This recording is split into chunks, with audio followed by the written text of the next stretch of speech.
Welcome back to the agency. This is Detective Chase Clay, closing the Blair Witch case. Now, as usual, I've got my notes here.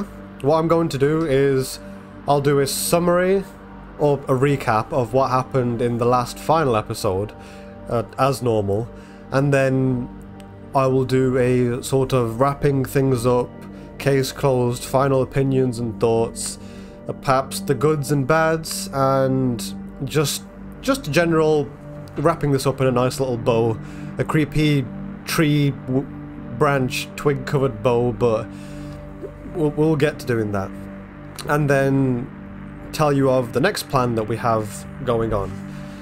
So buckle in, it's gonna be a big one. I've updated the board one last time. You'll see some deaths, some connections, some updates, but we'll get to that in a minute. So, we didn't obviously leave off anywhere because we finished the thing, but what happened was we went even deeper inside to the house. I've said this before again, but this house, what turned out to be the Shannon's house, turned out it was impossibly long and deep. Like, you entered the house and it seemed like a normal, you know, a normal sized house, but Ellis was wandering in there for so long. The twisted corridors, the doors, the rooms, the basements going further and further and further and possibly downwards. But we kept on going regardless of how, now in retrospect, how messed up that was. But what other option did we have? It's either be trapped in a forest or push on ahead to whatever we can find. His visions, the sounds around him, the hallucinations, the voices of assumedly the witch, the Blair Witch, they all got stronger, and the jump scares. They all got stronger and stronger and stronger and more prominent. So not only in frequency, so they didn't happen more often, but how it wasn't like, oh, a slight whisper or a sound off in the dark. It was full on in your face. Things were starting to unravel more. They were appearing more and more. We got to a point where, okay, this was weird. So Ellis was in a room, and he was walking ahead, and he found a tape, and the tape was recording Ellis walking in a room, walking ahead. It was some weird time loop stuff, and the one thing I regret is that I didn't turn around to see if an Ellis from the future or past. Wait, I'm not even sure if it would be future or past, but I'm not. If there was an Ellis behind me recording, that would have been wacky, but I didn't, because in the recording you saw something break through the room, you saw Ellis run into the corner, and then Ellis, who was recording Ellis run into the corner, I know it's a bit, he was saying, get in the corner, don't turn around, don't look at her. But then that Ellis who was recording, the Ellis going into the corner, I don't know if he looked, but something broke. He fell to the floor. You saw his flopped arm in the camera frame. So assumingly that Ellis died. But it's so weird because we never experienced being that Ellis recording Ellis. God, take a drink every time I say Ellis. Because in the past we've seen we have told a past version of Ellis to turn on the lights. So that made sense as if it was a time loop, because then that Ellis who turned on the lights will continue his story and then tell the next Ellis to turn on the lights, so it's a loop. But this one I wasn't sure, because we were the ones who went into the corner, but we were never the ones that recorded ourselves.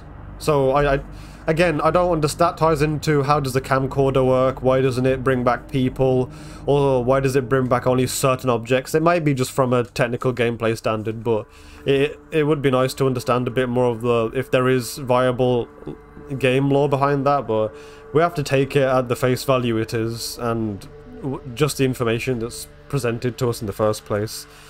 And then we went through. There was a part where when we was in the corner, we was getting influenced to turn around. Obviously, I fought that off. But moving through that, it was just twisted corridors. There was a point where the corridor was going up, and we fell backwards, and then we started to go up it again. Then we saw ourselves in the past falling backwards. Like, I've written here reality and time with question marks. It really is a conundrum of what is real, and time is definitely warped here, because I'm bringing back, sorry to anyone who hasn't watched the movies, don't worry, I haven't either, but I've only seen clips of it, but it brings back to the thing where in this forest, this Black Hills forest, assumedly this supernatural entity, this Blair Witch, controls the time loops and reality here. So she has full power of it, and you can even see, spoilers ahead if anyone wants to watch the movie. I do, but I'm too afraid. But you can even see like the protagonists in the movie facing towards the corners, and I believe, I know this was called the Shannon's house, but this, wait, hold on, I'll explain why. Okay, this is called the Shannon's house because in the end it said a bullet was found wandering near the Shannon's house. I'm not sure if it meant this White House or maybe like the actual, there is another house that is the Shannon's house. I'm not sure about that, but let's just assume it is or it's not the Shannon's house. It doesn't matter. But the same house was in the movie as well. You had the handprints on the walls, you had the broken down interior and exterior, the structure of it was rotting, and the handprints were previous victims that all fell to the influence of this, or the massacre of this Blair Witch. As we continued on, there was a point where we walked back to the room with all the carvings and it seemed like Carver's room, whatever it was, and there was a statue of a red, green and red head, green body, red trousers figurine, which was the same clothes of the woman that we'll talk about in a second, actually, because Ellis went into a rage and he started destroying everything. He got, not sure if this was his anger issues or any influence, but he started going around getting really angry, not in a bad way, just at the witch and at the forest, and he could see a tree-like creature entity in front of him, and he was just running after it, trying to destroy it with light. And then he came across other people who was walking who was facing the corner of the rooms. The thing is, every time he looked at them, and I learned this the hard way, they disintegrated for some strange reason. And then everything went back to normal as if that never happened, but I don't know if that was just hallucinations or was he so blind in his rage he was actually killing people and didn't realize. Who knows who else must be trapped in here. It's a big stretch of woods, and as we know, reality is warped here, so what is true, what is not, what's a monster, maybe a human, and vice versa. There is really no idea of what mirages are seen. But going back to that figurine, because there were some flashbacks where he was trying to silence a woman who was probably about to scream when he was about to be found by some enemies, and he ended up stabbing her. I don't know why. It couldn't have been an accident, or it could have been in panic, but you saw the knife in his hands bloody, and she was wearing a red scarf, a green top, and red trousers, which symbolized the figurine. Could symbolize him giving in to his demons and just destroying everything. But in my point of view, the way I saw it here, he didn't say like, oh yeah, let's kill people, let's do bad things.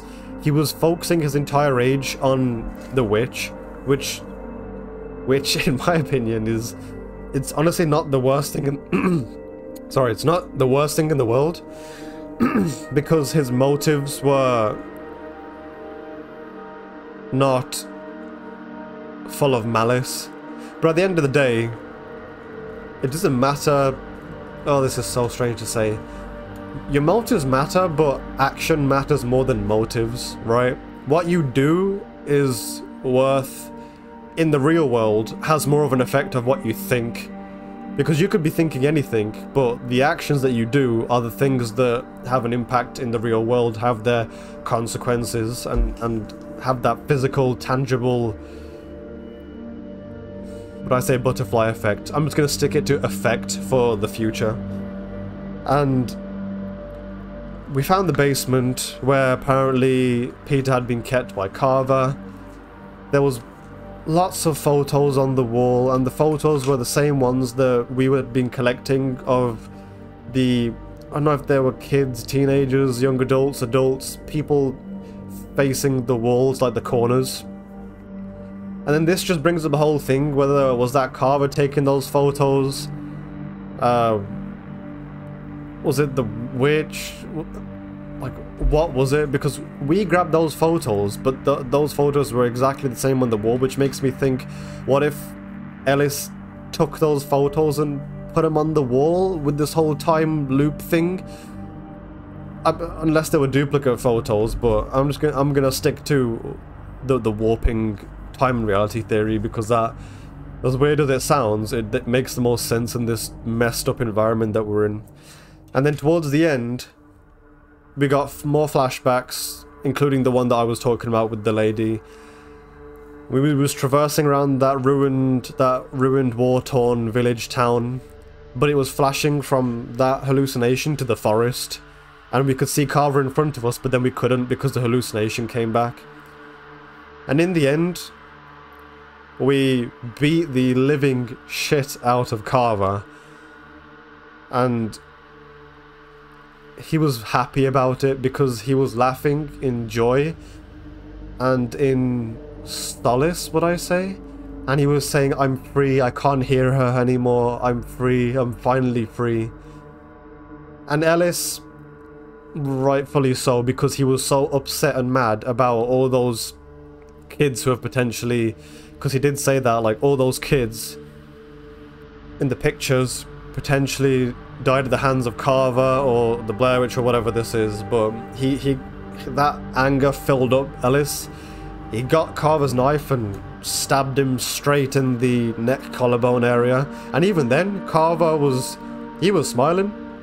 And as soon as that happened, that impact happened, that stab, screen went red. You could hear some feminine voice, assumedly the witch, saying, "Take his face." Ellis looked into a puddle, and he had Carver's face. And then Bullet looked at us, and just walked away, which was so horribly saddening. In the end, it says Carver was born again, Ellis gave in to his rage, Carver was born again, the cycle was never broken. Bullet survived. Obviously he didn't like us anymore, and then it said he was found wandering around the Shannon's house. Not sure if this was this White House that we was in, or maybe he went to the actual Shannon's house, which I kind of find impossible, because how would he have known that? Especially in the woods as well. Ellis ignored Jess because she tried to put efforts into reconciling with him and rekindling what they once had, but he completely threw that to one side, and he spent more and more time in the woods, assumedly ultimately becoming the Carver that we knew. Again, time loop. And then just turning into her puppet,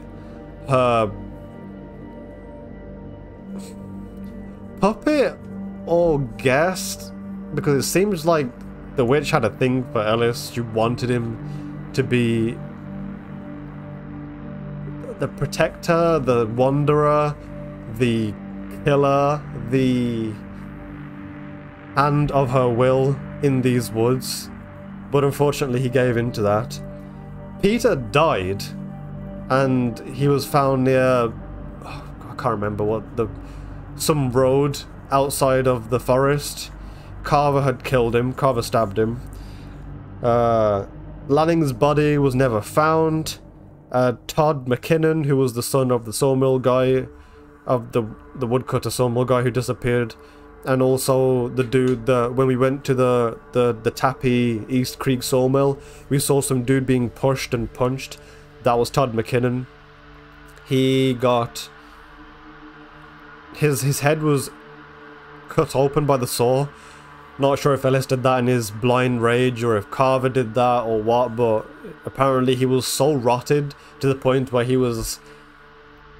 His body was essentially indistinguishable from, you know, just a pile of rotted flesh to some semblance of a humanoid-looking person. And that is pretty much it. And it sucks because essentially I got the worst ending you could get because I did some research and I found out that there are intricate actions you can do that dictate the outcome of the ending. Now, when I read about this video game case at the start, I even put it in the case file that I made. How you treat it, it said how you treat your dog affects the ending. But what I found is that it actually had no effect on the ending whatsoever, or I may have missed something that was linked to the dog Bullet, but I never realized. To me, it was giving him pets, feeding him snacks, keeping him close to not wander far away so we protect him as he protects us.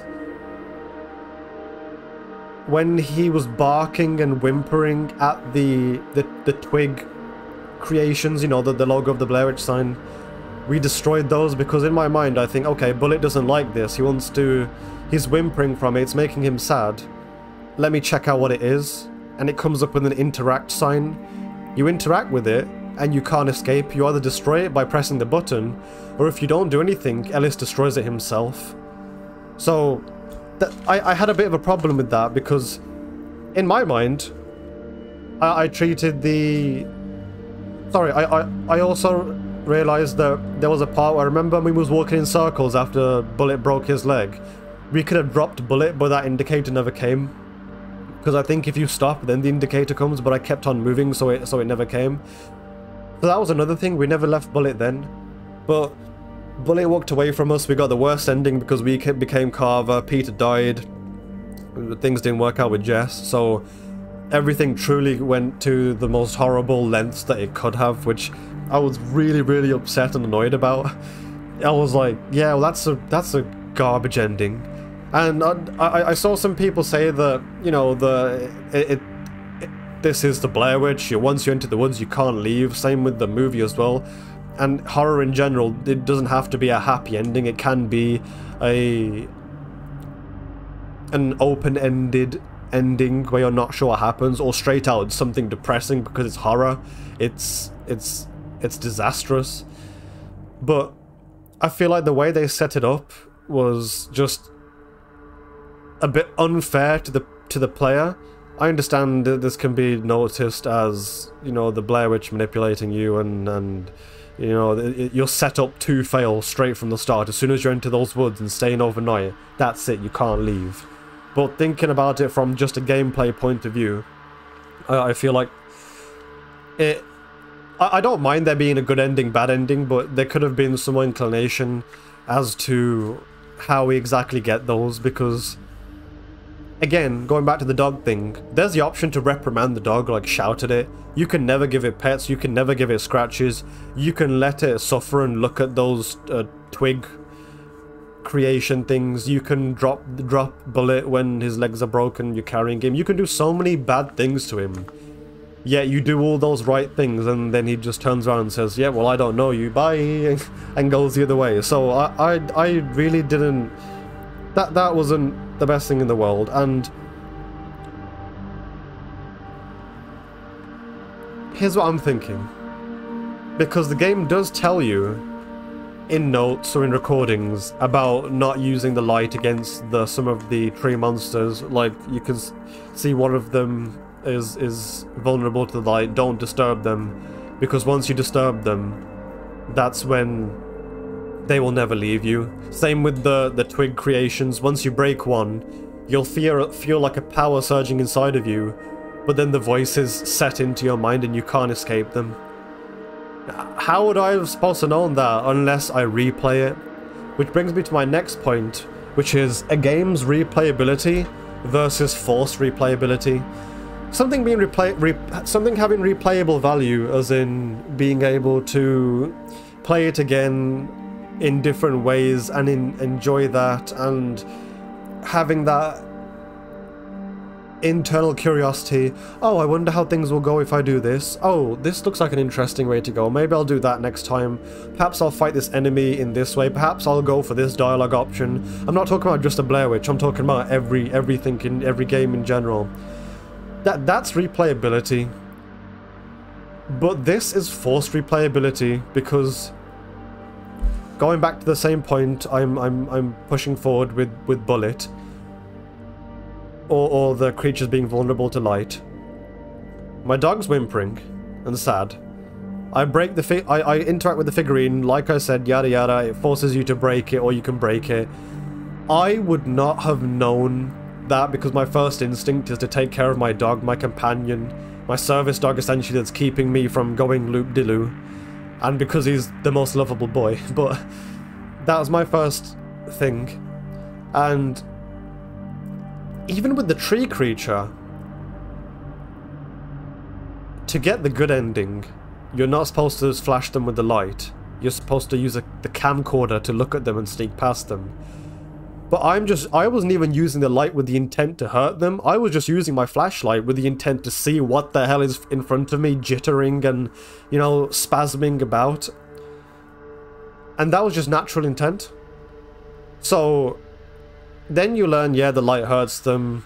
Don't break the tree figurine branches. Also, don't collect the. You're not supposed to collect the carvings either. Now that's a bit unfair, because you're going to look around. If something has an interact button, you're going to interact with it. The UI is supposed to be, in my opinion, you can have, you know, the in-game elements manipulating you. And suggesting you to go somewhere. For example, I believe towards the end you see Sheriff Lanning crouching, and you can hear the voice of the witch saying, "Do it, do it." That's fair. That's manipulation. Some people may genuinely want to experiment and see what happens. That's completely fair. But I feel like UI should be completely detached from the game and unbalanced. The UI is there for us as a real life person looking at at the game to see how we can interact with it and how not. The UI shouldn't have any bias, because we saw the circles around the things we could pick up, and as someone who plays a video game, you're conditioned into thinking that, oh, if something's interactable, interact with it. But if there's context in the game that tells you that might be a bad idea, then you understand that. But in this case, it was only the UI. There was no context whatsoever. No context the light would be bad for the tree monsters. No context breaking these twig branches would be bad. No context that sneaking past the tree monsters is better. No context at all. So I feel like that was a bit... I didn't really like that, because it's making an objective element subjective, which just dilutes what's supposed to be something separate from the game itself. It's just a layer on top to help the player understand the game better. And really, that's it. It was good scares. Like, you know, I'm not just gonna completely dog on this game, pun not intended. There was good scares, good jump scares. I really like the element of watching the camcorder and having time warp inside of it and outside of it. So if you see a door opening and closing in the camcorder, or a path being obstructed or unobstructed in the real world, it affects that. I love time mechanics like that. Could have been polished a tiny bit. I've explained it before. For example, in the camcorder, you see a door opening, but in real life, the door opens before the camcorder door opens. So a bit of sync in that, and not like there was a part in the sawmill where I think it was Todd McKinnon, the lumberjack dude. He opened the door a little bit, then he opened it all the way. Whereas in the real world, it just swung open. Whereas if he had opened a little bit, then opened all the way, completely in sync with the footage, that would have been amazing. Like, that would have been so more immersive. But I don't know, maybe maybe Bloober Team have their reasons. Maybe it was just something overlooked. Whatever the reason, whatever the cause is it is what it is. Because this game is also old as well. Like, you know, I forgot when it came out. It's in the case file, but it's definitely not awfully recent. So it is what it is. Hopefully, if they've made a project since then, or if they're planning on a new project, I'm pretty sure I heard they was working on another project while I was looking online and doing some reading, but maybe they'll put some more like intricacies in their next thing, so that would be great.